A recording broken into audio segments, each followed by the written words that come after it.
Sénateur Francis. Bonjour, Madame la Ministre.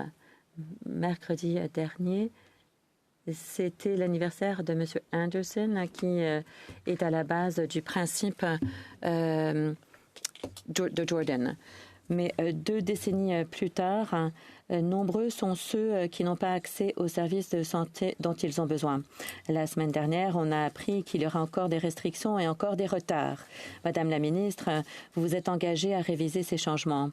Quelles seront les solutions qui seront présentées par votre ministère pour résoudre les retards dans 140 000 cas et pour que le principe de Jordan soit pleinement respecté? Comment est-ce que vous allez suivre les progrès réalisés?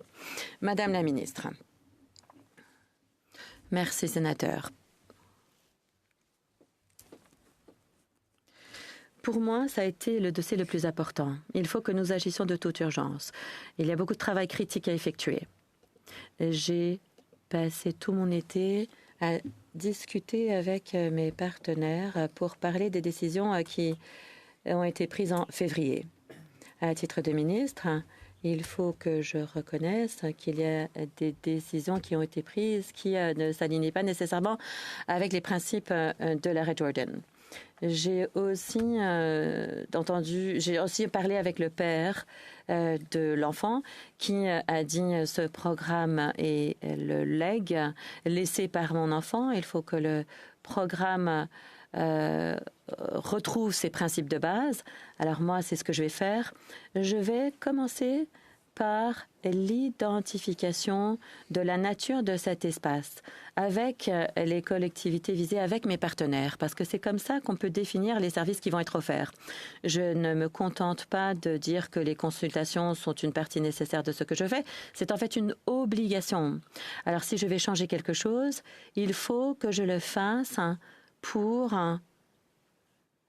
en faire bénéficier la collectivité. Donc, le ministère va suivre l'exemple de la collectivité. Sénateur Francis, merci. Eh bien, selon le principe de Jordan, le Canada a un devoir juridique de donner accès et vous devez gérer ces ressources plus efficacement pour donner des services qui mettent les enfants en premier. J'espère que vous pourrez faire des vrais progrès et vous engager à davantage de transparence et de certitude. Madame la ministre. Merci. Bien sûr, nous avons un objectif partagé.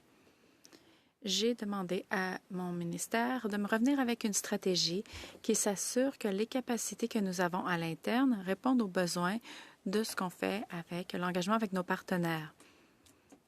Nous devons nous assurer d'avoir les gens en place afin de pouvoir répondre à cet arriéré.